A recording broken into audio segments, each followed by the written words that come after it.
Camões, 500 anos de história e de lenda.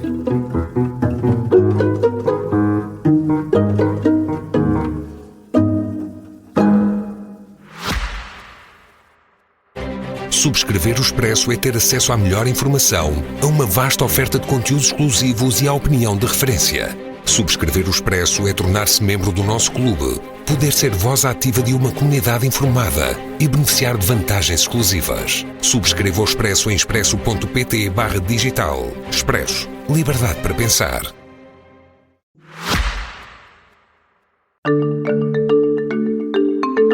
A partir da pergunta que orienta é que encontramos nos Lusíadas, o professor e ensaísta António Vasconcelos de Saldanha e a investigadora Cristina Costa Gomes exploram as representações do Oriente na obra de Camões, entre a experiência vivida e a construção ideológica do Império. Moderada por Rui Loureiro, a conversa percorre temas como a presença de Camões na Ásia e a imagem da China como império modelo. O debate destaca ainda a forma como Camões equilibra aquilo que leu nos livros e o que observou diretamente. O episódio foi gravado no auditório da Biblioteca Nacional de Portugal. Vamos ouvir. Vamos então dar início ao quarto debate deste ciclo em torno de Camões, hoje especificamente dedicado a Camões e o Oriente. Portanto, cabe-me o papel de moderador. Eu não sou propriamente um especialista, um camonista, digamos assim, mas cruzei-me com o Camões e uma parte da sua obra na década de 90, especificamente em relação a Macau, e portanto e sobre a alegada presença de Camões em Macau, e foi isso que eu estudei mais a fundo. Eu, na altura, estava a preparar a minha tese de doutoramento, que era sobre a cultura portuguesa e a China no século XVI, e achei por bem, portanto, frequentando a literatura sobre Macau no século XVI e princípios do século XVII, é inevitável encontrarmos referências a Camões, a Gruta de Camões, etc. Há toda uma mitologia construída em volta do poeta. De maneira que eu incluí na minha tese de doutoramento um capítulo sobre Camões e Macau. E depois o objetivo do capítulo era de facto demonstrar que era quase mínima a relação de Camões com a China e com Macau especificamente. Depois a Cristina, não sei se me vai contradizer, depois durante as provas de doutoramento, isto tiveram lugar em 1995, portanto faz 30 anos, e o argumento principal era o professor Aníbal Pinto de Castro, que era especialista. Por acaso foi um júri muito, muito divertido. Ele estava muito bem disposto, mandou uma série de piadas, e depois uma das questões que ele me perguntou é assim: então, se o senhor tenta provar que o Camões não esteve em Macau nem tem relação com a China, porque é que incluiu um capítulo sobre Camões e a China na sua tese? E eu lá expliquei da melhor maneira que podia. E depois, como consequência desta arguição, depois, quando eu publiquei a versão impressa da tese de doutoramento, que foi publicada pela Fundação Oriente em 2000, retirei o capítulo sobre Camões, evidentemente. Portanto, tive em atenção todas as críticas que tinham sido feitas, etc. Tinha também um capítulo sobre Colombo, que também me disseram que não fazia muito sentido. Enfim, eu obedeci aos argumentos e depois aproveitei os capítulos suprimidos da versão impressa para fazer outros trabalhos, como nós muitas vezes fazemos.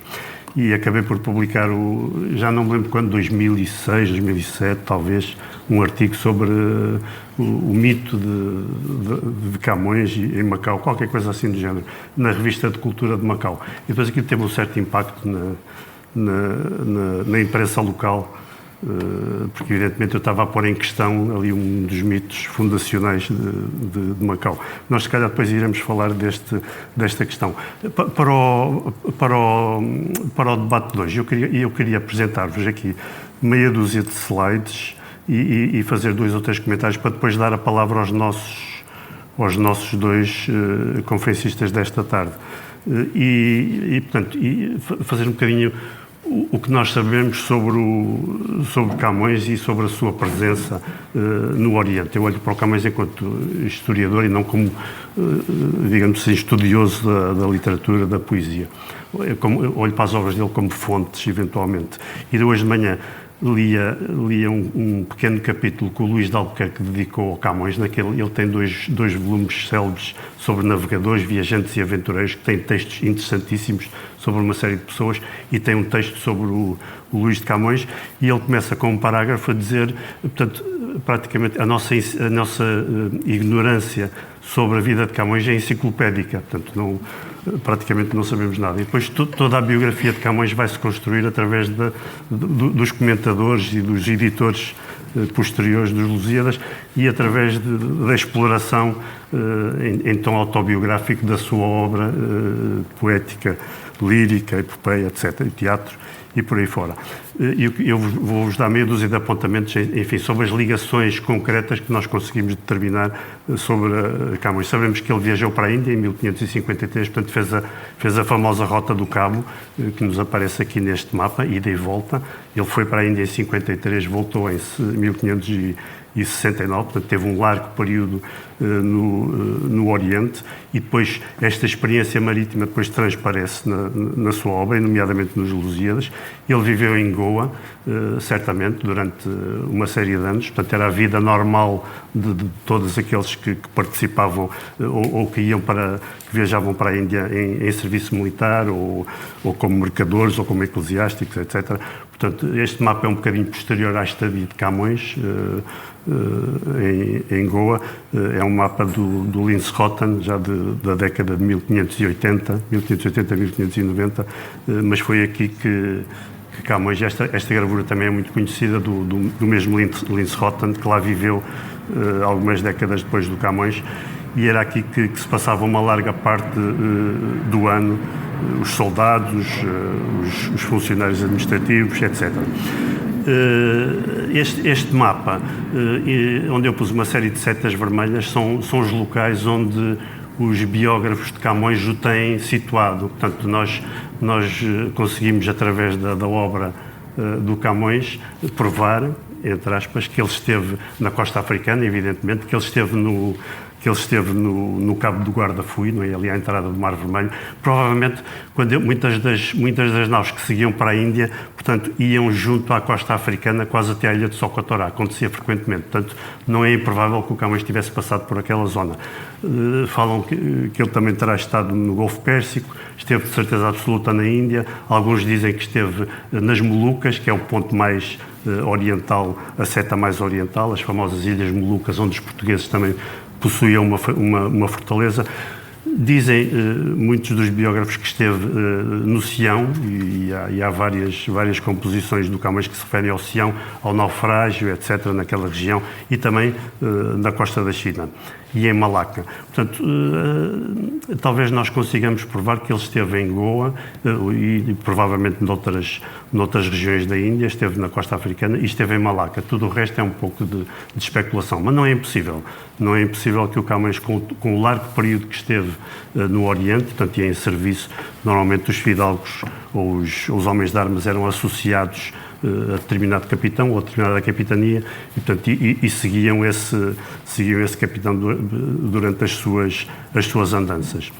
Depois, referências concretas na obra do Camões. Sabemos que ele escreveu uma carta, portanto, é a carta mandada da Índia a um amigo, provavelmente seria de 1554, pouco depois dele ter chegado à Índia, porque ele faz uma referência ao Dom António de Noronha, que tinha falecido no ano anterior, em 1553.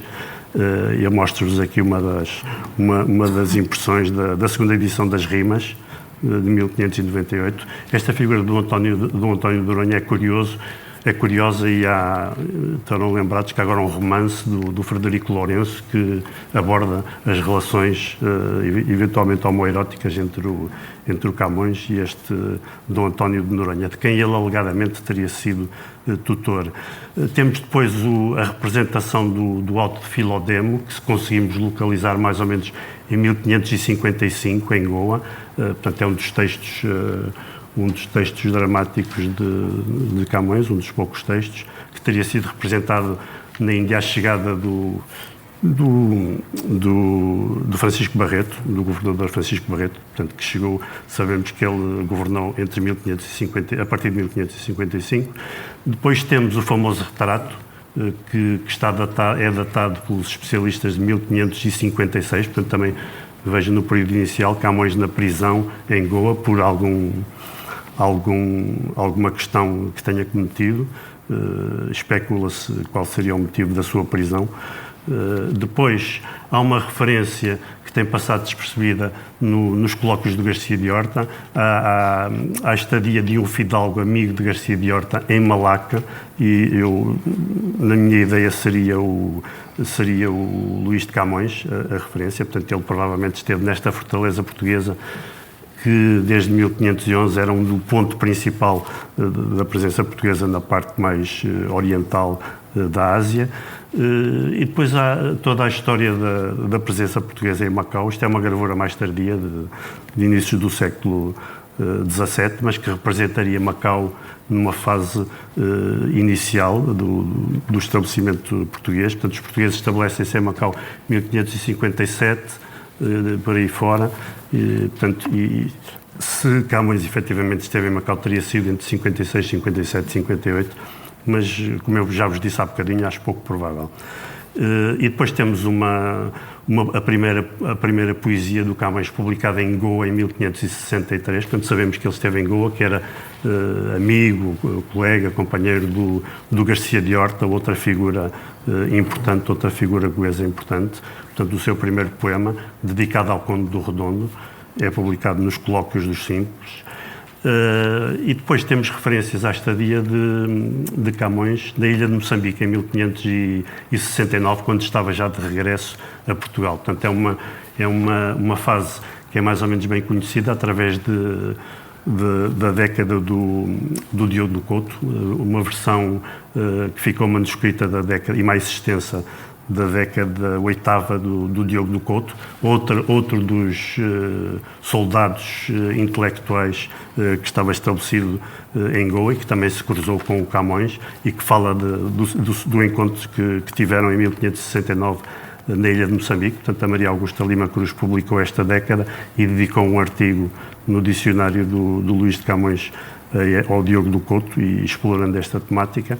Depois temos, evidentemente, os Lusíadas, publicados em 1572, em Lisboa, e toda a temática dos Lusíadas anda em volta do Oriente. A Rota do Cabo, navios, vida a bordo, a orgânica, os governadores, os vice-reis, outras personagens de relevo, as feitorias e as fortalezas portuguesas, a geografia mercantil ou comercial dos portugueses. Portanto, há estrofes de Lusíadas que são, em meia dúzia de palavras, definem ali toda aquela mecânica das especiarias, onde é que elas se situavam, de onde é que vinham, quais eram as mais importantes e mais valiosas, por aí fora. Portanto, estamos aqui no núcleo, e o Vasco da Gama, evidentemente, que é o grande herói dos Lusíadas. E depois temos, finalmente, um último elemento que liga o Camões ao Oriente, que é um outro poema publicado na História da Província de Santa Cruz, que é um tratado sobre o Brasil, publicado pelo Pedro Magalhães de Gândavo, um dos conhecidos de Camões. Foi publicado em 1576, portanto ainda em vida do Camões, e onde há um poema dedicado ao Dom Leónis Pereira. Dom Leónis Pereira também teve uma carreira oriental interessante, foi nomeadamente capitão de Malaca, e há aqui uma relação também que prova mais ou menos que ambos se conheciam de paragens orientais. E termino com o escravo Jau.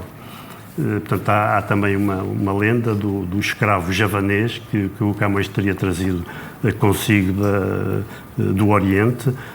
E eu andei à procura nos meus arquivos, mas já me estou a estender, mas eu vou já acabar. Andei à procura nos meus arquivos. Eu lembro-me de ter lido em 1978, 79, num suplemento literário do Diário de Notícias, um artigo do Alfredo Margarido sobre o escravo Jau de Camões, e portanto alegando que existiria uma relação homoerótica entre ambos, portanto, mas não consegui descobrir uma alfadado artigo. Eu não sei, como toda a gente que se dedica à história, tem pastas e pastas e caixas não consegui recuperar o artigo, nem o consegui encontrar na internet, portanto, mas é aqui a última referência às coisas do Oriente que eu vos deixo. E isto agora já não nos interessa. Portanto, e depois deste relampejo sobre a eventual ligação de Camões ao Oriente, portanto, por um lado vivencial e por outro lado através das suas obras, portanto, eu agradeço aqui aos meus dois colegas de mesa e passaria em primeiro lugar a palavra ao António Vasconcelos Saldanha, que nos vai falar do Oriente e do problema da guerra. Portanto, António. Eu começo por agradecer a túnica de Nesso que o professor Ramada Curto me atirou para os ombros com esta obrigação da substituição, que muito me honra, mas que também traz encargos, sobretudo em termos de arrumação, de escolha da faladura, da maneira como o farei e a devida adaptação aos meus colegas de mesa, que obviamente têm que ser levados em consideração.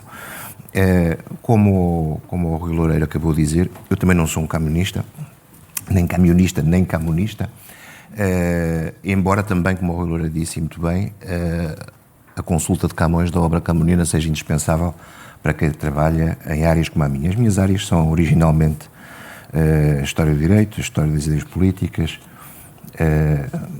a cultura política e ideologias do antigo Império Português, particularmente no que diz respeito à época chamada da expansão, que é a época a que pertence Camões, não é? Portanto, Camões interessa.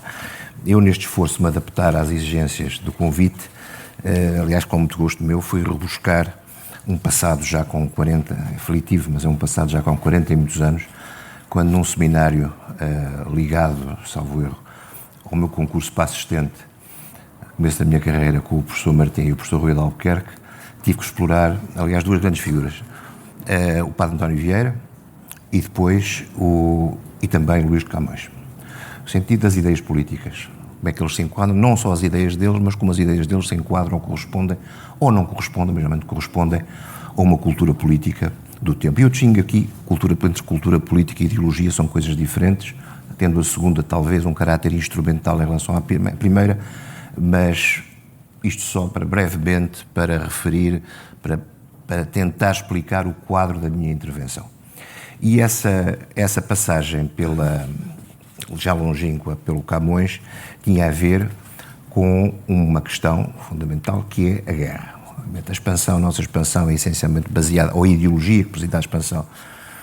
Um dos grandes pilares é precisamente a guerra, ou pelo menos a consideração que há um quadro de violência e da necessidade do exercício da guerra, e portanto Camões necessariamente, como o homem que foi da expansão, como o homem que pertenceu a um meio naturalmente ligado à guerra, como um homem que era um homem culto para o meio que era, não necessariamente teria que ter ideias sobre o assunto, e não há dúvida que as tinha, e elas estão essencialmente centradas e plasmadas nos Lusíadas.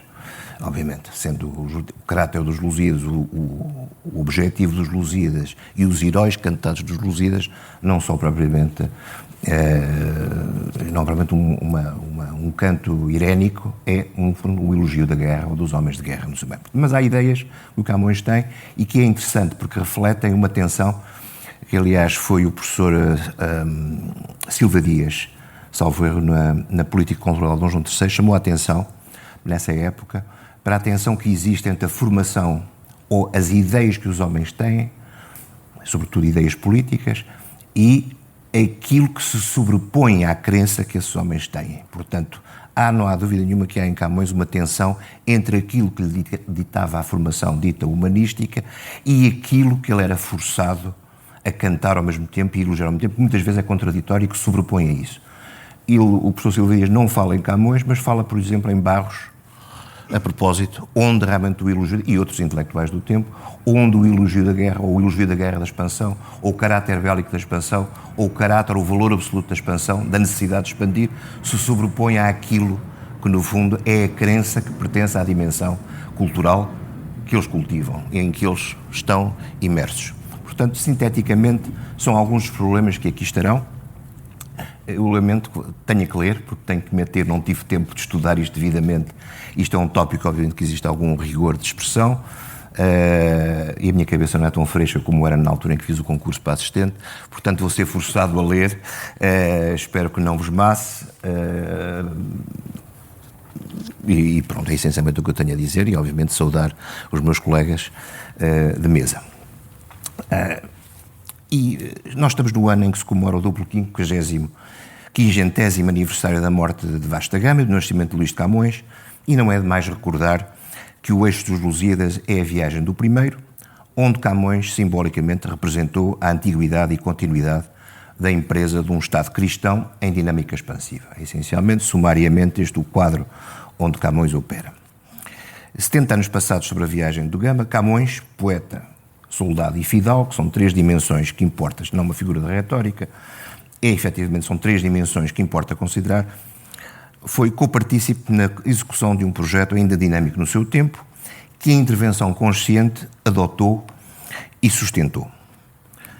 Consagrou-lhe o perfil em 1572, nos Lusíadas, desenvolvendo uma narrativa histórica fundada em escala bem definida de interesses, de valores, de finalidades, do poder inerente a uma ação expansiva que vinha do passado e que acaba por continuar a projetar no futuro.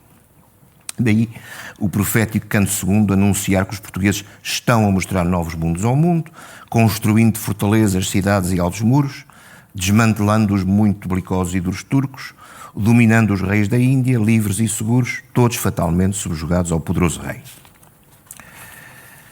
Este rei, na economia ideológica dos Lusíadas, tanto poderia ser Manuel, João, Sebastião ou mesmo Filipe, em cujos dias portugueses Camões já não viveu.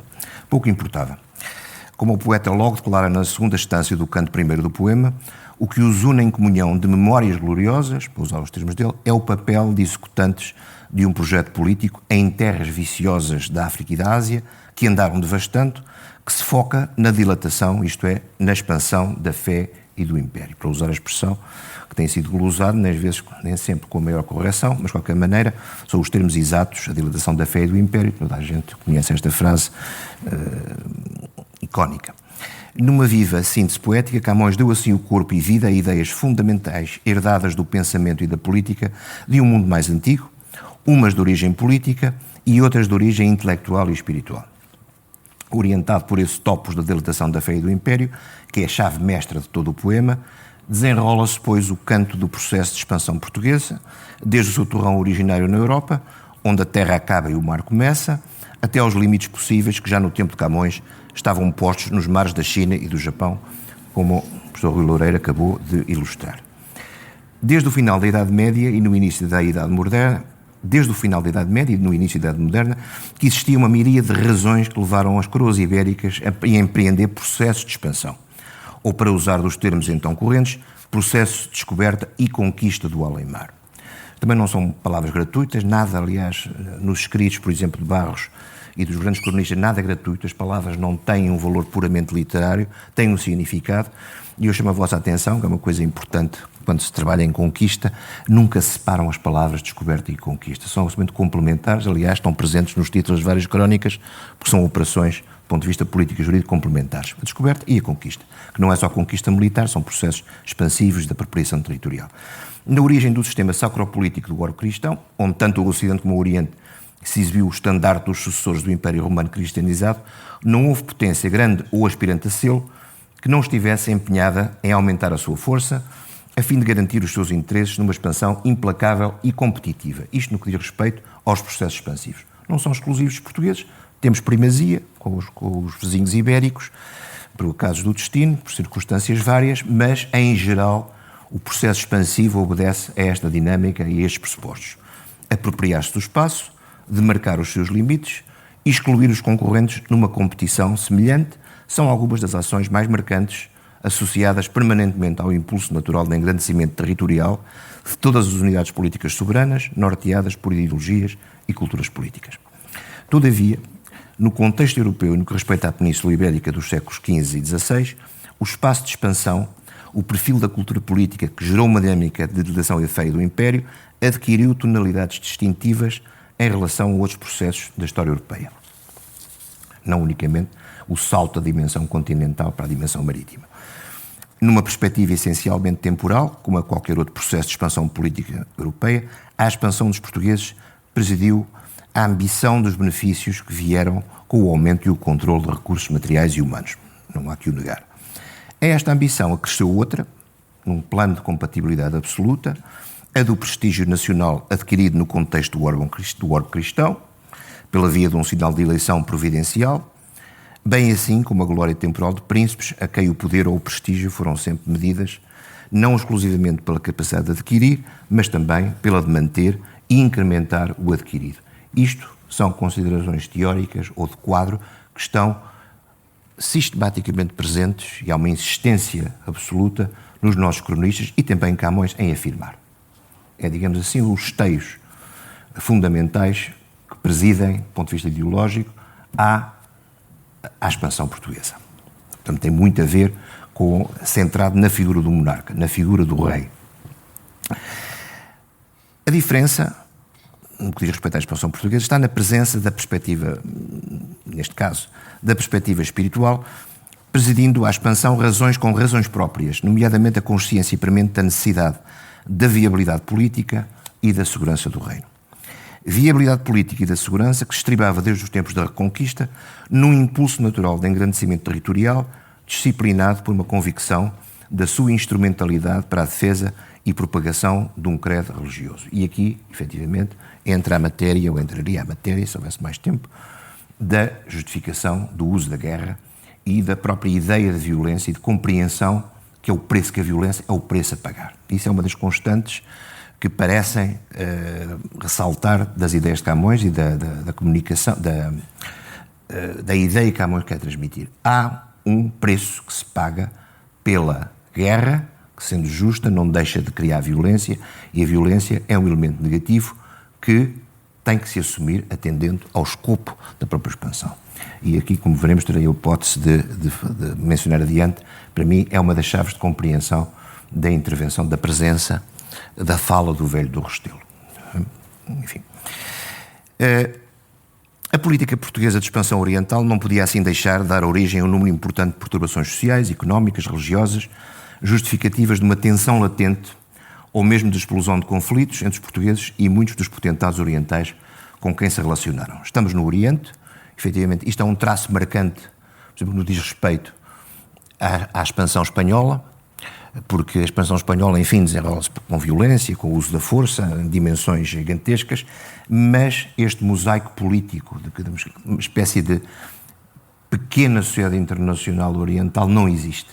Quer dizer, a ponderação da força, o perfil, muitas vezes a admiração expressa ou calada, a necessidade do reconhecimento do poder do outro lado como parceiro numa relação política, não existem na dimensão espanhola. Existe na dimensão portuguesa, que é um fator que efetivamente transforma completamente todas as questões políticas, toda a compreensão das sociedades orientais, que a marcam com especificidades que só os outros nos sucederam, nomeadamente os holandeses e os ingleses, continuaram a entender dessa maneira.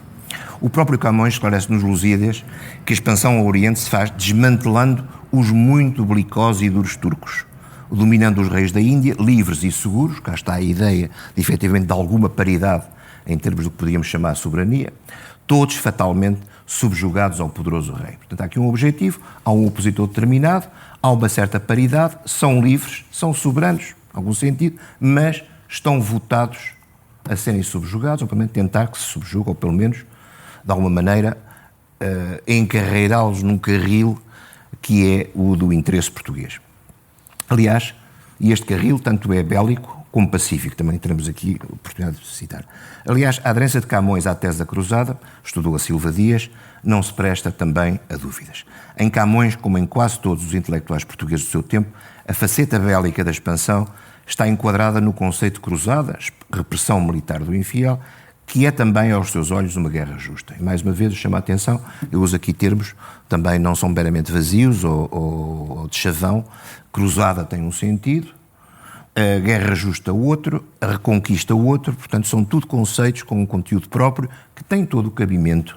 Aqui não me vou pronunciar sobre a questão das ideologias imperiais ou messiânicas, não me interessa, interessa-me a ter a coisas concretas e que têm fundamento na cultura política, pelo menos desde o tempo em que a bula Manifestus Probatum, que é a primeira bula que está na origem da nossa nacionalidade, desde o tempo que a bula Manifestus Probatum consagrou precisamente a aquisição de terras de território conquistado a infiéis. Não é? Portanto, isso é um elemento concreto que, no fundo, pertence à genealogia deste tipo de ideias.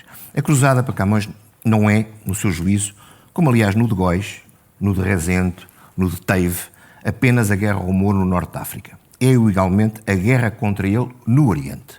É a transposição.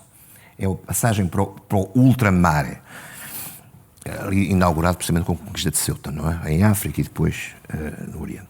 Assim está claro na exortação que, numa hora crítica e de controvérsia, faz ao rei Dom Sebastião. Não contém essa exortação uma escolha entre a prioridade da expansão norte-africana e a prioridade da expansão asiática, mas contém a ideia nítida de que a expansão periga sem um golpe bélico mortal no torpe ismaelita cavaleiro. Canto 1.8. Ou seja, no Moro do Norte de África, e outro, não menos mortífero, no Turco Oriental, aquele que, associado ao gentio, batalha contra os portugueses para os lados do Ganges. São as expressões de Camões. Portanto, indiscutivelmente, estamos no Oriente. Neste contexto, não admira que se considerasse a guerra e não a paz como o estado natural e correspondente ao confronto desenrolado nos planos religiosos, político e económico. E o Oriente todo, para usar da palavra do cronista Couto, uma terra rodeada de inimigos que nos desejam beber o sangue. Tudo isto diz respeito ao ambiente, ao contexto político de uma expansão que, por defeito, vive sobre um estado de confronto ou de potencial confronto ou ameaçada por confronto. É neste quadro que se deve interpretar a importância que a questão da violência, da guerra e da paz assume no mundo intelectual de Luís Camões. Camões, aliás, tem manifesto orgulho no exercício das armas que ele próprio praticou. Chamou-lhe o soberbo exercício da milícia. Aliás, ele é por nascimento e meio um fidalgo. Manifesta-se a consciência de classe na injunção final dos Lusíadas ao rei Dom Sebastião, que é, como sabemos, a apologia dos cavaleiros e do seu papel na empresa expansiva. Os cavaleiros tendem muita estima, pois com seu sangue, intrépido e fervente, estendem a lei de cima. Está aqui nesta frase, portanto, o processo expansivo, a empresa expansiva, para usar o termo empresa, que é mais afim, é uma empresa com um fim determinado e a sua responsabilidade, nomeadamente a dimensão espiritual, a primeira responsabilidade é dos cavaleiros, o meio a que ele pertence. É também um homem que sabe o que é a guerra e que ocasionalmente evoca com orgulho o saber de experiência feito do soldado que foi em Marrocos e na Índia. A disciplina militar prestante não se aprende na fantasia, sonhando, imaginando ou estudando, senão tratando e pelejando.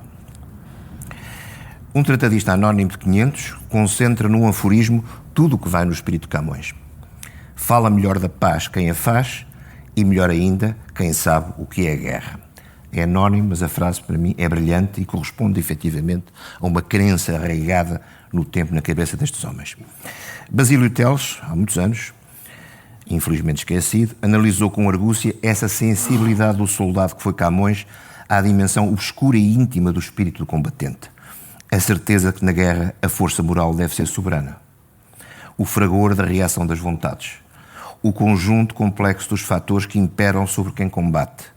Desde o capitão que serenamente prevê, combina e ordena, até ao simples soldado, perdido na massa anónima das formações, entregue aos estímulos do medo e a todos os abalos da psique. Isto tudo está efetivamente em Camões. Camões é um homem do seu tempo, na aderência à forma ideológica em que assenta a guerra dirigida. Mas nele não devemos confundir a instrumentalidade da guerra num projeto expansionista que a exige com o conceito de guerra que Camões partilha com algumas correntes do humanismo. Antes de mais, delas e do apreço pela lição dos clássicos ressuscitados, vem, para além da utilidade para a discussão moral, a consideração da guerra como um fenómeno preferencial, digno do registro e documentário da história e da representação artística, poética, literária e pictórica. É nesse quadro que Camões, o épico, mereceu que Camilo Castelo Branco lhe chamasse um grande cantor de batalhas. Do humanismo vem também a Camões, ou da educação humanística, vem também a Camões a afirmação da bélica excelência sustentada pela idealização dos grandes capitães, nobilitados pela equiparação aos grandes conquistadores da antiguidade, como César ou Alexandre, e pela capacidade de conjugar o soberbo exercício da malícia e a nobreza do saber. De facto, Camões, para a caracterização do herói, não se restringe ao elogio do valor puramente bélico, mas à conjugação deste com a cultura e estudo, que são os termos que ele usa. Só por isso se estabelece a condição da excelência. Não houve forte capitão que não fosse também doto e ciente, refere-se a Júlio César, aquele cujas armas não lhe impediam o estudo. Um exemplo clássico, mas há outros tirados da história portuguesa da expansão. Vinculado à exaltação heroica dos portugueses, é inquestionável o fascínio de Camões pelos heróis da primeira expansão. Albuquerque, Castro, os Almeidas. Sobre todos, curiosamente, ou talvez não curiosamente, mas é interessante notá-lo, sobre todos, sobre nada, Duarte Pacheco Pereira. O do Esmeraldo, como nenhum outro, diz Camões, foi na guerra forte e sábio. Cá está a debilidade e esta correspondência absoluta que para ele é o paradigma da perfeição. Mas não nos deixemos iludir. Em Camões, o elogio da malícia não implica o elogio da guerra, cujo é o objetivo último. Recorde-se que Camões foi o expoente de uma ideologia aristocrática. Não apenas pelas ideias que bebeu com o leite da fidalguia do berço, mas, sobretudo, aristocrática no sentido da pertença a uma elite educada que comungou de uma cultura política que enquadrou as grandes decisões do processo expansivo. Assim, a ação norteada pela conquista e a exaltação épica dos feitos de Portugal não exclui, antes coexiste, com o primado da paz que o espírito aristocrático do humanismo defendeu. Foi o gênio da arte poética que deu a Camões liberdade para contrastar a guerra e a paz e sobrepor a nobreza desta ao brilho heroico da primeira. O princípio não era de Camões, mas de toda uma elite com a mesma educação humanística cristã. Ou seja, a arraigada convicção da unidade fundamental do género humano afirmada pelo cristianismo, que conduzia facilmente a que a guerra fosse entendida como algo contra a natura, basilarmente criminoso e fratricida. Sá de Miranda escreveria em termos mais singelos que a guerra é inimiga de todo o bem. Todavia, sem prejuízo do espírito humanístico em que o seu pensamento está embebido, Camões não é um teórico da paz em abstrato. Há nitidamente sinais da autoridade do soldado experiente que recorda claramente o som das trombetas das batalhas. Um som horrendo, fero, ingente e temeroso. Realmente é um cantor das batalhas, como diria Camilo Castelo Branco. Preza a paz, elogia, deseja, mas explica não apenas pela obrigação de a aplicar por princípio abstrato, mas sobretudo pela necessidade de evitar os horrores da guerra que conhece de experiência feita. É nos Lusíadas que compreendemos que Camões é um homem dividido entre a profundamente sentida necessidade de glorificar a empresa expansiva dos portugueses e a patente repugnância pelos inevitáveis custos do exercício dos meios de a levar avante. A força, a violência, a guerra. Há, porém, em todo o texto dos Lusíadas um momento em que o poeta revela em plenitude o dilema. É o da partida do Gama, invetivado pelo velho do Restelo. Habituámos-nos a ver no episódio do velho Restelo o símbolo do derrotismo, do pessimismo, ultrapassados pelo otimismo que liderou com sucesso o processo expansivo. Mas não creio que seja esse o verdadeiro significado, pessoalmente, que se extrai do célebre episódio, que é de facto um dos mais nobres, talvez o único onde Camões expõe em toda a liberdade o sentido para onde lhe vai o coração. É a denúncia do cruel balanço do ter e do haver do esforço de guerra, essa bruta crueza e feridade. É a denúncia do que chama o grande engano de uma empresa expansionista motivada também pela glória de mandar, pela vã cobiça desta vaidade a que chamamos fama, e que cobra um preço elevado aos portugueses. A que novos desastres determinas de levar estes reinos e esta gente? Que perigos, que mortes lhes destinas, debaixo de algum nome preeminente? Que formas lhe prometerás? Que famas lhe prometerás? Que histórias? Que triunfos? Que palmas? Que vitórias? Não é difícil, perdoem-me agora uma incursão breve pela história das ideias políticas, não é difícil assim aplicar a este quadro peculiar a variação construída por Raymond Aron sobre a célebre fórmula de Clausewitz, tendente a considerar a política como a continuação da guerra por outros meios, restringindo o conceito de paz a uma suspensão mais ou menos duradoura das modalidades violentas da rivalidade entre unidades políticas. Foi esta a operação portuguesa. A opção, não a operação. O que é compreensível à luz de várias razões. Em primeiro lugar, a já mencionada e arraigada convicção da unidade fundamental do género humano, afirmada pelo cristianismo, portanto, violência, guerra, afirmada como algo contra a natura. Para além disto, e eu estou fazer estas breves considerações porque estou a conduzir o meu texto para outro dos pontos altos dos Lusíadas, na minha opinião, do ponto de vista das ideias políticas, ideologias. Direi, para além disso, considerações de ordem ética, técnica e utilitária reforçavam ainda a convicção de que a guerra deveria ser evitada a todo o custo, como método essencialmente errado e injusto de regular os tecidos entre os povos, como expediente de força e, por tal, ineficaz para resolver definitivamente um conflito. Como, enfim, opção de miséria e perturbação para todos os homens e sociedades que nela se envolvam. Já assim o proclamava a letra das Ordenações Afonsinas, na versão translatícia do Código Medieval das 7 Partidas, de Afonso X. De facto, se a lição da teologia e do direito impunha um conceito de paz, em que esta se apresentava como uma síntese dinâmica e humana que dava unidade e sentido a todo um sistema de convivência, a experiência e o mais modesto bom senso ensinavam também aos portugueses, levando-nos a concluir, infalivelmente, que acrescenta uma situação, ao facto de estar numa situação minoritária, como era a sua no Oriente, a solução ideal de todos os conflitos passava não pela guerra, mas sempre pela persuasão e pelo consentimento tão livremente obtido e expresso, quando possível, através da celebração de pazes. Portanto, isto é uma pequena introdução a que posso fazer à dualidade, a esta permanente dialética entre guerra, violência e paz.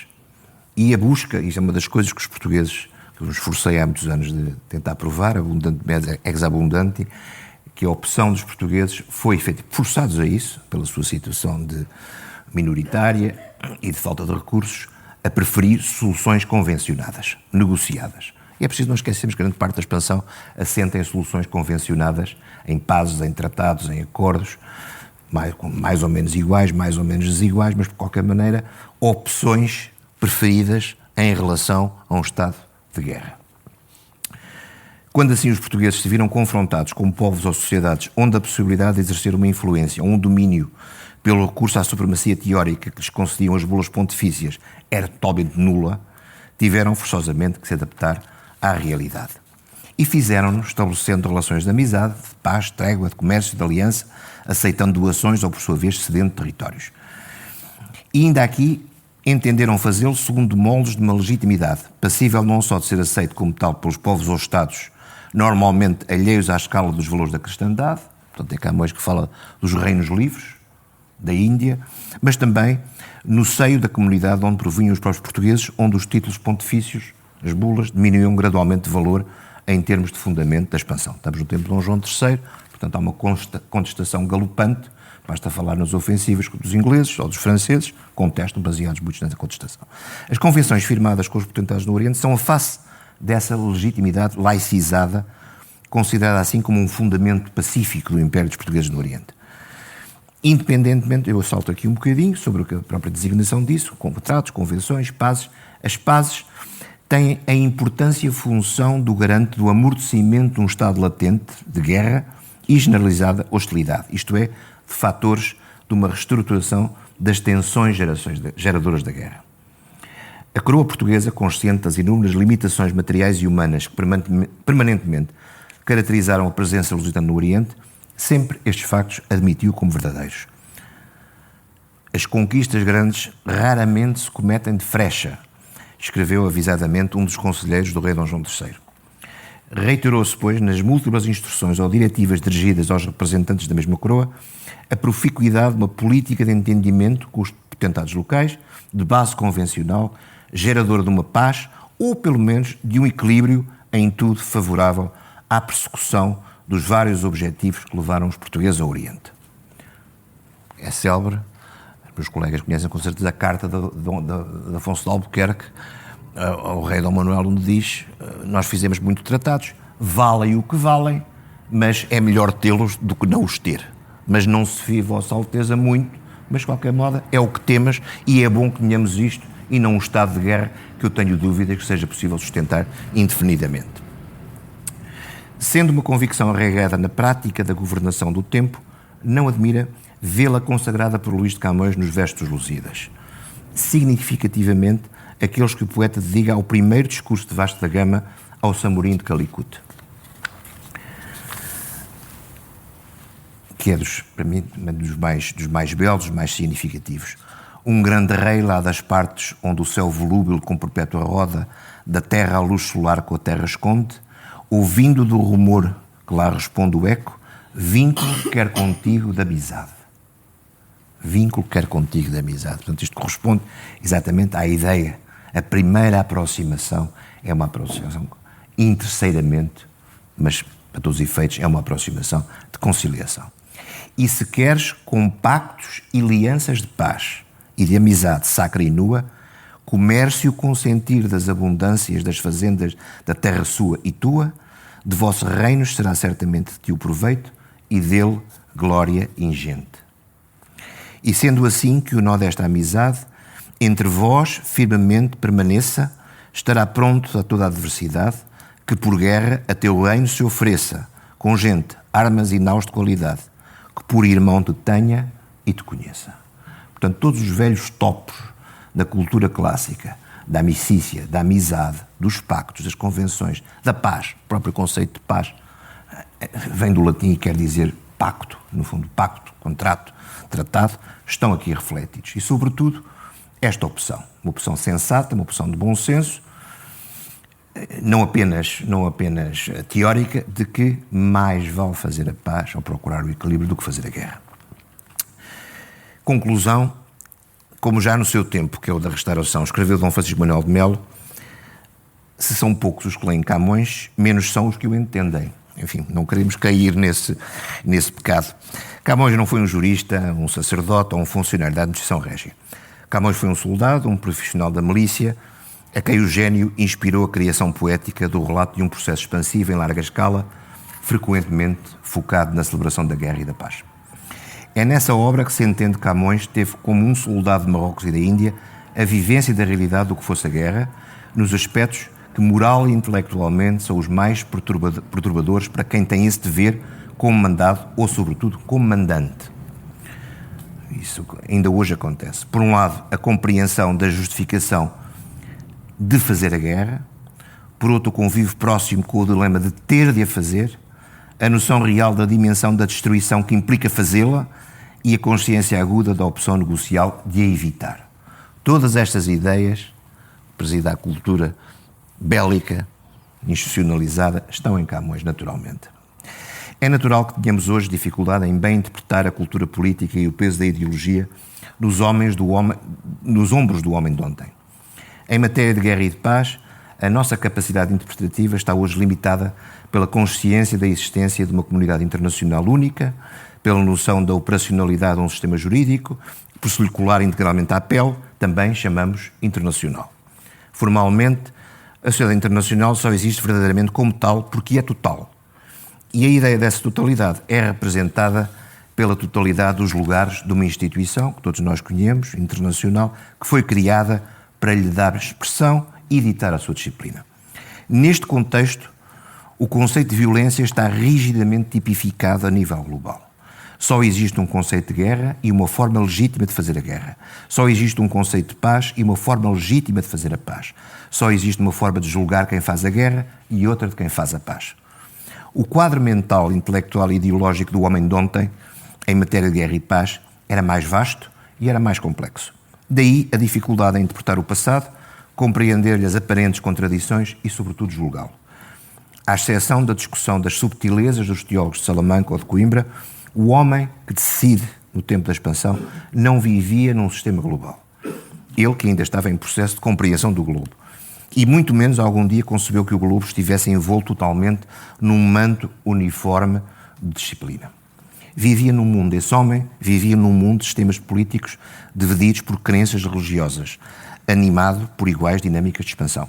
Vivia num mundo desenfreado a competição por poder e por riqueza. Vivia num mundo inquestionavelmente ameaçador e violento. Tínhamos presente que o homem do tempo da expansão existia numa cápsula geográfica e cultural que era o mundo cristão reconstruindo sob os alicerces do desaparecido Império Romano. Um mundo unido e blindado por um credo, por um direito, pelo ius comune, pelo direito canónico, pelas línguas clássicas e pelos modelos heroicos e bélicos de César e de Alexandre. Era um mundo unido pela autoritas de uma hierarquia política, encimado pela superioridade formal de um Papa e de um Imperador. um mundo em que tudo isto apontava à legitimidade de crescer, de se expandir, de se impor como modelo superior da organização humana na dupla e harmónica dimensão das duas cidades de Santo Agostinho, a da Terra e de Deus. O mundo lá de fora era diferente. Era entendido como um mundo bárbaro, um mundo organizado em redor da violência, ilegitimamente expansivo, infiel no credo, aselvajado nos costumes e, por princípio, e este é o elemento fundamental, um mundo que assim era legítimo conquistar, destruir e absorver. Aliás, o Camões, estou a terminar, assim marcada pelo desiderato da dilatatio fidei, da delegação da fé e do império, cantada por Camões, a natureza e a dinâmica da expansão obrigava a uma preferência pela produção jurídica orientada para a legitimidade da aquisição territorial e da legitimidade de fazer a guerra, que além de ser justa, teria de ser santa. Também, e ao contrário do tempo presente, em que o homem de guerra se obriga à soberania do Estado a que pertence e jura defender a comunidade onde reside essa mesma soberania e que lhe outorga esse poder, no tempo antigo os homens estavam publicamente vinculados a um credo que sustentava a legitimidade do poder supremo de um reinante, stricto proper, reinava por graça de Deus. No mundo ontem o homem de guerra vivia num mundo em expansão, diferente do mundo hoje, que é um mundo político contido, autorrestringido na defesa de uma constelação de soberanias legitimadas pelo direito e pelo consenso internacional. Contudo, da poética política de Camões se percebe que há constantes de validade de princípios que o ligam ao mundo de hoje. Ontem como hoje, sabe-se o que é paz e o que é guerra. Ontem como hoje, acredita-se que por defeito se deve fazer a paz e só por recusa desta se faz a guerra. Por outro lado, ontem como hoje, o homem de guerra não tem profissão fazer a paz. Ontem como hoje, para alcançar a paz, faz a guerra para alcançar a paz e faz a guerra para a defender. E termino recordando um livrinho já com meio século, o Manifesto dos Lusíadas, de Adriano Moreira, onde se escreveu que os Lusíadas não são um livro que venha trazer a paz. Exprimem uma opção, cito o professor Adriano Moreira, exprimem uma opção de destino histórico posta em causa por mais de uma vez ao longo dos séculos. Escreve também que o poema define um aspecto essencial daquilo que chama a maneira portuguesa de estar no mundo. Pessoalmente, não sei se assim foi, pelo menos na amplitude que o autor sugere. Contudo, Camões, na multidimensionalidade do seu sistema de valores, foi de facto a expressão não de uma maneira de estar no mundo, mas da maneira portuguesa de estar no mundo num momento determinado em que a Europa inaugurava, através de Portugal, o primeiro Império Marítimo Oriente. Muito obrigado. Muito bem. Muito obrigado, António. Trouxe-nos aqui o pintor de batalhas, não é? Como tu lhe chamaste, que tem a noção do preço da violência, não é? E da necessidade dessa violência na construção imperial. Passamos agora à intervenção da Cristina Costa Gomes, que nos vai falar da China, não é verdade? China nos Lusíadas. Sim. Portanto, Cristina, tens a palavra. Boa tarde a todos. Em primeiro lugar, agradeço o convite para estar hoje aqui presente ao Sr. Diretor da Biblioteca Nacional de Portugal, professor Diogo Ramada Curto, para participar neste ciclo de debates que assinala as comemorações do 5º centenário do nascimento de Luís de Camões. Aproveito também para cumprimentar os meus colegas de mesa, professor Rui Loureiro e professor António Vasconcelos de Saldanha, e cumprimentar todos aqueles que vieram hoje passar o final de tarde connosco e com quem espero que tenhamos ainda a oportunidade de dialogar. Eu trago um tópico muito restrito, a China nos Lusíadas. É sobre isso que vou falar. Mais do que falar, vou levantar algumas questões para podermos refletir em conjunto. Ainda na linha do que o meu colega Rui Loureiro disse há pouco, não vou discutir se Camões esteve em presença física ou não em Macau e na China, porque inclusivamente temos aqui o maior especialista sobre essa questão, mas o tópico que trago, que é no fundo baseado na leitura atenta dos tópicos que estão presentes nos Lusíadas de Luís de Camões sobre a China e até que ponto é que eles surgem ou não numa clara continuidade temática relativamente aos abordados por outros escritores anteriores, que a partir da década de 40 do século XVI escrevem sobre a China. Eu penso que essa linha de continuidade que vos trago hoje aqui para refletirmos no fundo em conjunto, prova que Camões pode ter estado ou não na China, porque no fundo são tópicos recorrentes nas obras de tantos autores. Eu estou aqui a ver a professora Isabela Almeida, que estudou muito Fernão Mendes Pinto, é um deles, e outras pessoas que estão na assistência que podem connosco refletir sobre essa questão e talvez ouvirmos falar mais sobre esse ponto ao Rui. Ora, é impossível falar de edição em Portugal no século XVI sem nos referirmos às 4 edições da obra Os Lusíadas de Luís de Camões. Este livro, apesar de não ter sido o maior êxito dos prelos portugueses à época, se comparado com livros de espiritualidade, estou a ver ali a professora Maria de Lourdes Fernandes, como A Imagem da Vida Cristã de Frei Heitor Pinto, rapidamente se tornou, como todos sabemos, um dos maiores sucessos da literatura portuguesa. Eduardo Lourenço colocou precisamente os Lusíadas no centro de uma mitologia literária e cultural portuguesa e considerou que as suas estrofes nasceram de um onirismo épico, consciente da desproporção entre a realidade de um pequeno país da Europa e a desmedida da aventura imperial que se desenrolava precisamente no Oriente, na Ásia. Ora, do Oriente, à semelhança de outras edições quinhentistas portuguesas que hoje vos trago aqui, a China marca presença nos Lusíadas. Com a minha intervenção procurarei somente lançar algumas questões para podermos discutir quais são os tópicos da dimensão chinesa presentes na pena de Luís de Camões, no seu poema épico, e em que medida eles se inscrevem ou não nessa tal linha de continuidade com os apresentados nas obras de outros humanistas e escritores portugueses publicadas desde 1540 até 1572, data da primeira edição dos Lusíadas.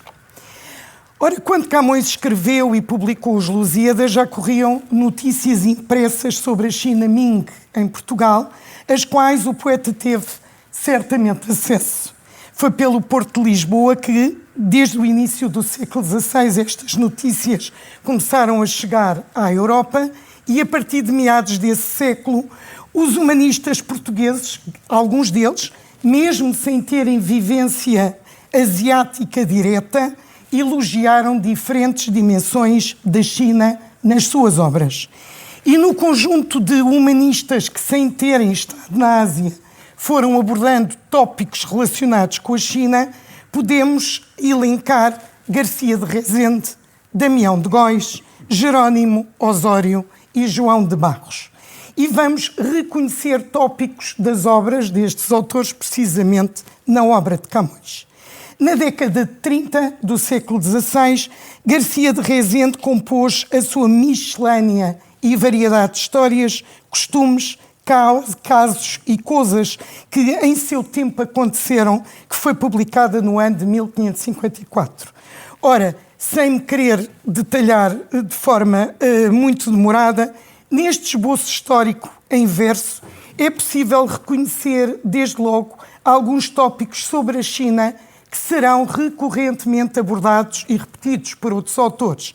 A grandiosidade e vastidão do Império Chinês, composto por coisas que o autor descrevia como sendo espantosas, a vitalidade do seu comércio, as suas riquezas, a saber, damascos, cofres, leitos, majestades, prata, aljôfar, seda, as cidades populosas, as grandes povoações cercadas, as casas de 1000 perfeições e a antiguidade da imprensa chinesa relativamente à imprensa europeia. Ora, este tópico, precisamente da imprensa chinesa, vai ser retomado por Dom Jerónimo Osório na obra de Glória, que é um best-seller, como todos sabemos, do século XVI, publicada em Coimbra no ano de 1549. Nesta obra, Osório tinha também uma particular atenção e é um tópico que Camões vai repetir, que é o desenvolvimento cultural chinês, salientando a relevância atribuída aos estudos literários, ao papel dos letrados, ao sistema minucioso da administração imperial chinesa, dizemos. E nesta obra é também possível reconhecer outros assuntos já identificados por Garcia de Rezende, como era o da vastidão da China, o da vitalidade do comércio, que aliás se vai repetir à exaustão esta imagem extremamente favorável do Império Chinês como um império modelo. A China voltaria à pena de Dom Jerónimo Osório noutra obra, editada em 1571, intitulada De Rebus Emanueli Gestis, dedicada ao cardeal Dom Henrique, e em que o bispo de Silves confessadamente diz ter-se inspirado nas obras do outro humanista, Damião de Góis, na crónica do felicíssimo rei Dom Manuel. Bom, eu não vou detalhar, mas quando nós lemos o trabalho de Jerónimo Osório e o trabalho de Góis, percebemos que ele não se pode ter inspirado apenas na obra do Góis, porque, para além disso, ele vai abordar assuntos que repete de outras obras de autores que, neste caso, tiveram vivência direta asiática, como foi o caso de Galeote Pereira, com o seu tratado Algumas Coisas Sabidas da China, que foi redigido entre os anos 53 e 1561, embora se aponte que terá começado a ser escrita em 1551, mas de qualquer forma vemos tópicos desta obra e também das décadas precisamente de João de Barros. Aqui Dom Jerónimo Osório vai destacar a vertente cultural dos chineses, a sua aplicação à matemática e à astronomia, no campo das artes vai destacar a sua perícia e vai abordar a questão da Grande Muralha, que aliás Camões também vai tocar na obra Os Lusíadas. Ora, os trabalhos destes humanistas, e é isto que quero aqui pensar convosco, influenciaram obviamente, não só as obras dos humanistas, como depois aqueles que tiveram vivência direta da China, diretamente a pena de Luís de Camões. Dos humanistas, obviamente que devemos destacar João de Barros, que foi feitor da Casa da Índia, que gozou de uma posição privilegiada, obviamente, na recepção de notícias que chegavam ao Porto de Lisboa e que tem, relativamente aos outros, uma vantagem é que ele vai referir que tem acesso a fontes chinesas. Refere também na década terceira que tem um escravo chinês para o ajudar a ler as cartas geográficas chinesas e até nos dá a informação de que, ao ver pintada a Grande Muralha da China, a mesma Grande Muralha que Camões lê com espanto, vê, entre aspas, claro, porque eu não sei se ele viu ou não, com espanto e admiração. Ora, obviamente que Barros diz mesmo que, quando fala da China e dos bens da China, apenas receia entrar na relação de todos eles, não é? Portanto, esta citação dá a ideia da imagem altamente positiva da China como um reino modelo. Um reino modelo não do ponto de vista apenas político e económico, mas também cultural.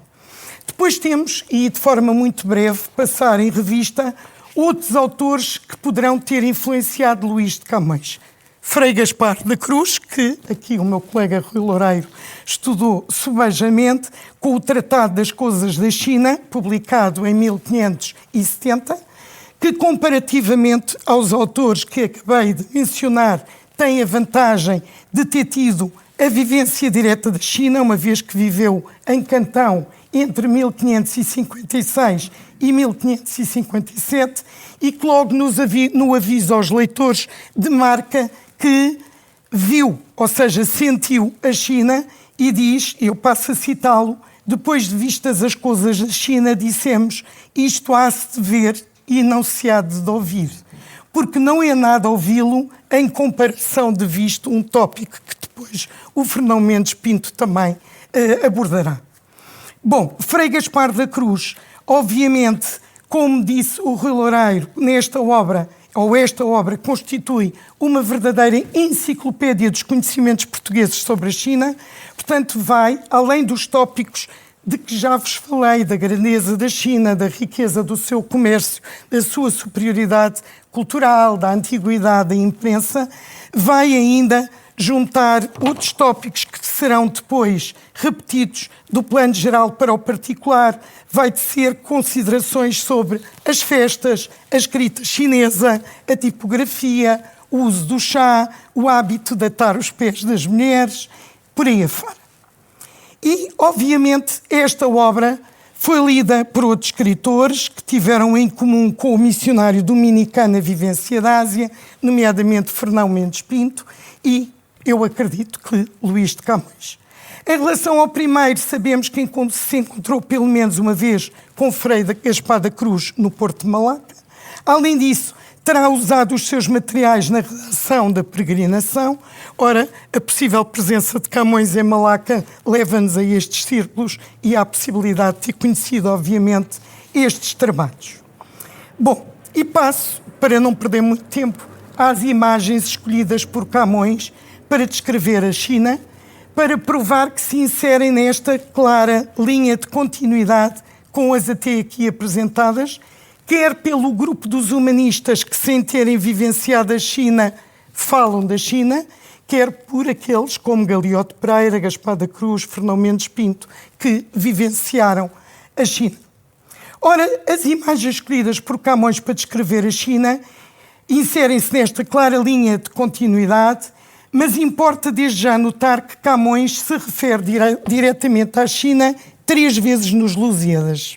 Na estrofe 54 do canto 2º, na estrofe 41 do canto 7º e nas estrofes 129 a 131 do canto 10º. Das 3 menções, a última, incluída no episódio da Ilha dos Amores, é a mais extensa, ocupando 3 estrofes. Camões começa por recorrer à fala de Júpiter e Vênus para anunciar o que o leitor já sabe, que os portugueses chegariam até, e passo a citar, o longínquo China, navegando, e as ilhas mais remotas do Oriente. Esta referência, conforme notou António José Saraiva, não dizia respeito à China enquanto território, mas ao habitante, daí encontrar-se no masculino. Camões não é uma exceção também neste aspecto, já que os habitantes da China, os chinas, são mencionados constantemente, quer em alguns autores de que já falei, quer na documentação portuguesa. A terra, essa o poeta descrevia como grossa em trato em tudo aquilo que as ondas podem dar da China ao Nilo. A representação da China, que sobressai da pena de Camões, é, à semelhança das narrativas que acabamos aqui de enunciar, a de um reino modelo, e passo a citar Camões, um soberbo império que se afama, com terras e riqueza não cuidada. A de uma potência real, soberba e rica.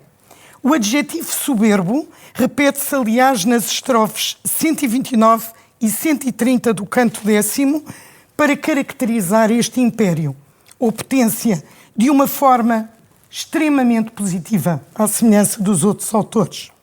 A grandeza das coisas da China é ainda confirmada na epopeia camoniana pela própria vastidão, extensão do litoral cínico, que abrangia várias zonas climáticas, desde o trópico ardente ao cinto frio.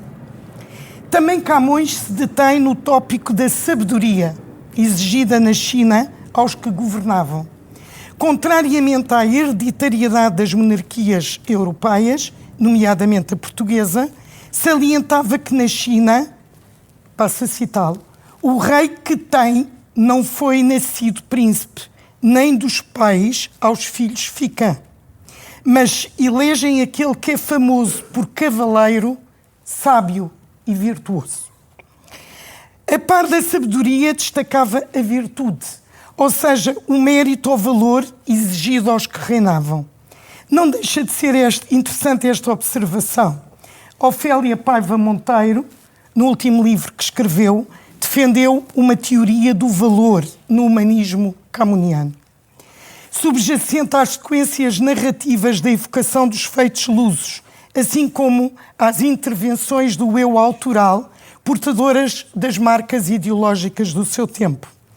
Note-se que Camões transporta esta teoria do valor para um país governado por letrados, classificando estes últimos de sábios, virtuosos e cavaleiros. Esta última uma categoria da sociedade a que o próprio pertencia. Jorge Borges de Macedo observou que na epopeia camuniana Camões nunca utiliza a palavra fidalgo. Recorre, sim, para designar os valores que exalta a palavra cavaleiro, representativa de uma categoria não herdada, mas sim obtida pelo valor das armas.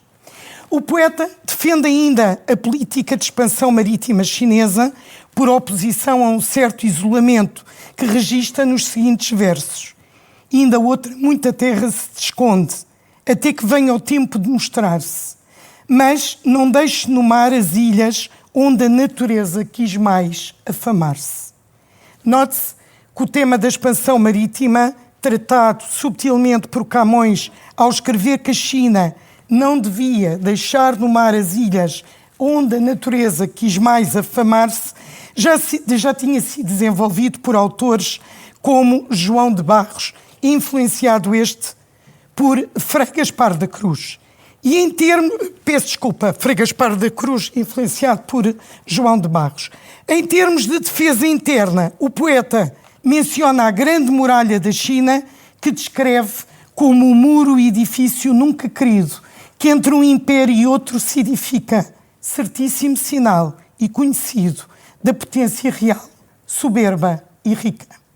Ora, estes versos camonianos transmitem, por um lado, o espanto perante uma construção tão grandiosa, por outro, a ideia desta muralha ser o símbolo de inexpugnabilidade de um império. Em suma, Camões vê, com aspas, a grande muralha, linha de demarcação da fronteira da China com os tártaros, com a mesma perspectiva de admiração e espanto com que Barros a olhou através da Carta Geográfica Chinesa e, na sequência deste, Damião de Góis, Jerónimo Osório e o próprio Frei Gaspar da Cruz. Todos os temas contemplados nos Lusíadas não representam uma novidade. Antes, pelo contrário, são tópicos recorrentes, se analisarmos as obras que antecedem os Lusíadas de Camões, são tópicos recorrentes no século XVI. Refletem uma imagem extremamente positiva que se foi construindo da China na sequência de narrativas de outros humanistas e autores que escreveram sobre este país, assim como de informações que circularam por escrito e oralmente, muitas delas no Porto de Lisboa. É bem provável que Camões tenha lido estas obras. Os próprios circuitos marítimos que percorreu explicam o seu conhecimento da China sem ter necessitado de viver lá. Podemos, porém, interrogar-nos porque é que a China só é mencionada de forma direta em 5 estrofes dos Lusíadas. Alguns autores justificaram esta pretensa reduzida atenção do poeta por este conhecer mal o país, por nunca ter viajado para esse império, por não ter vivido lá. Bom, se atentarmos à narrativa do poema e nos seus objetivos, é possível perceber que o grosso dos acontecimentos cantados por Camões se centram no Índico Ocidental, principalmente no subcontinente indiano, onde estava a sede do poder português, primeiro no Malabar, em torno de Cochim, e posteriormente em Goa, mais a norte, pelo que não será de estranhar que a China não ocupe um lugar central nas suas observações.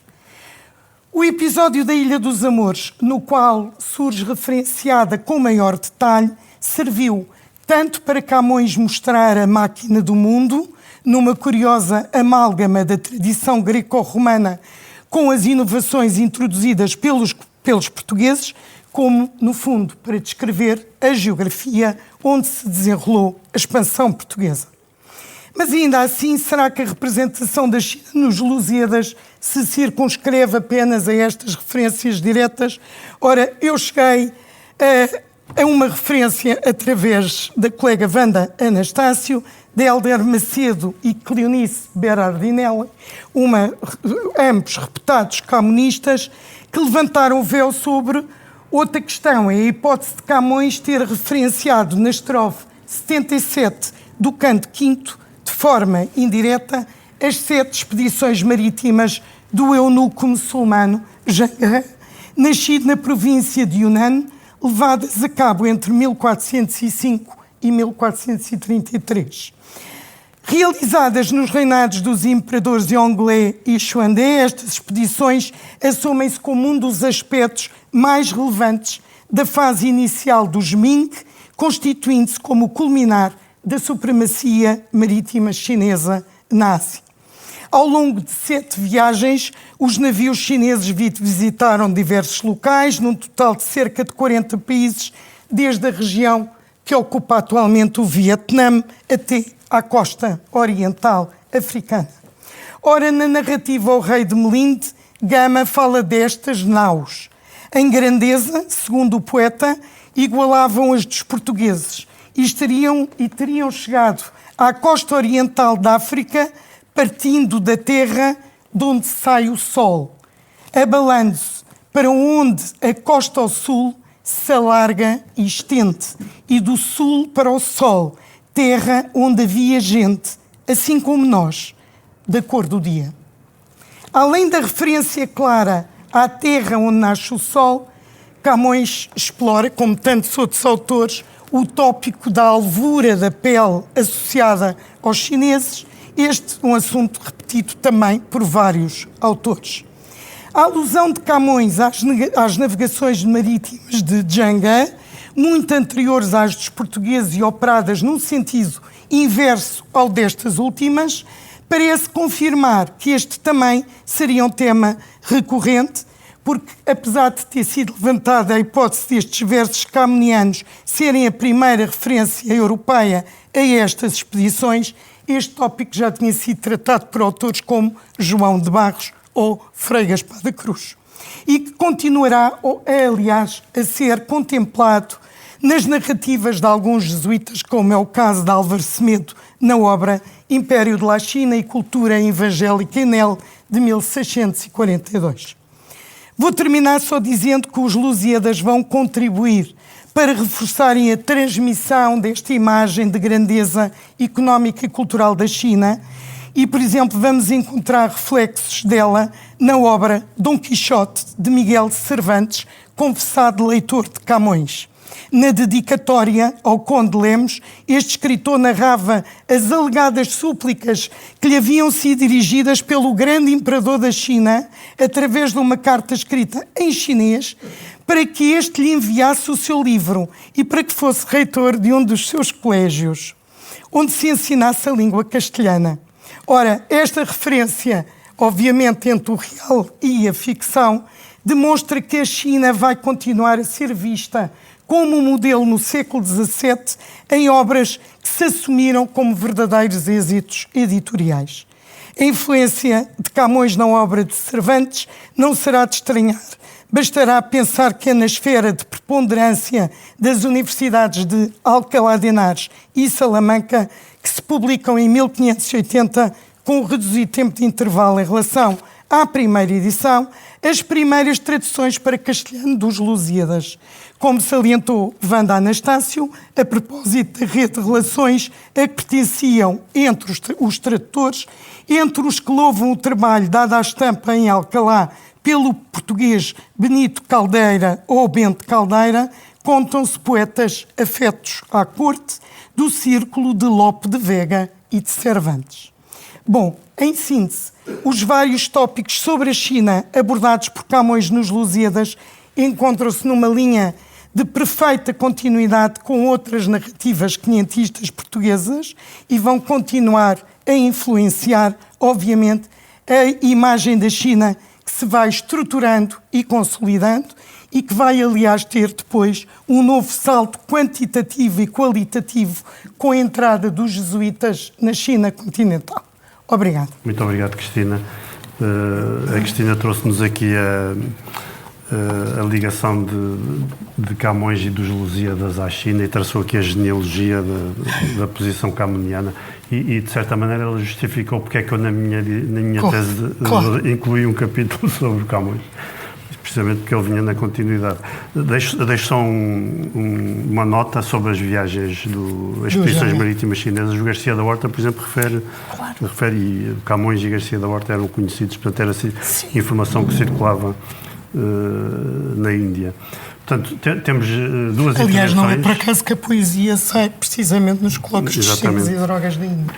Penso que é hora de agradecer aos nossos dois palestrantes e também de felicitar a Biblioteca Nacional, na pessoa do professor Diogo Ramada Curto, por ter encontrado esta fórmula de nos reunirmos e de discutirmos assuntos que consideramos importantes e interessantes. Portanto, foi de facto um debate riquíssimo que aprendemos todos. Bastante, nunca é tarde para aprender, né? E muito obrigado a todos pela presença e por nos terem acompanhado, e muito boa tarde. Muito obrigado.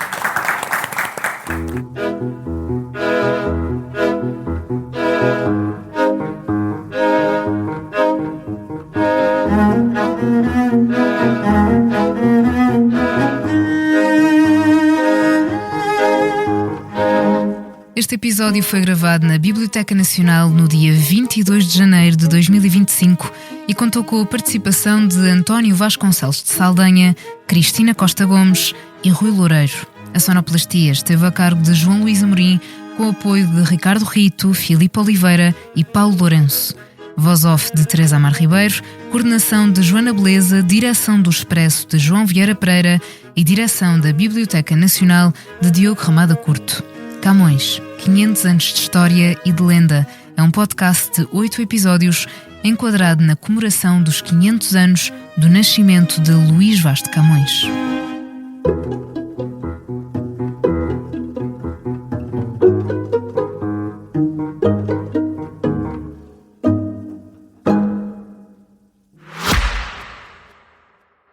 Subscrever o Expresso é ter acesso à melhor informação, a uma vasta oferta de conteúdos exclusivos e à opinião de referência. Subscrever o Expresso é tornar-se membro do nosso clube, poder ser voz ativa de uma comunidade informada e beneficiar de vantagens exclusivas. Subscreva o Expresso em expresso.pt/digital. Expresso. Liberdade para pensar.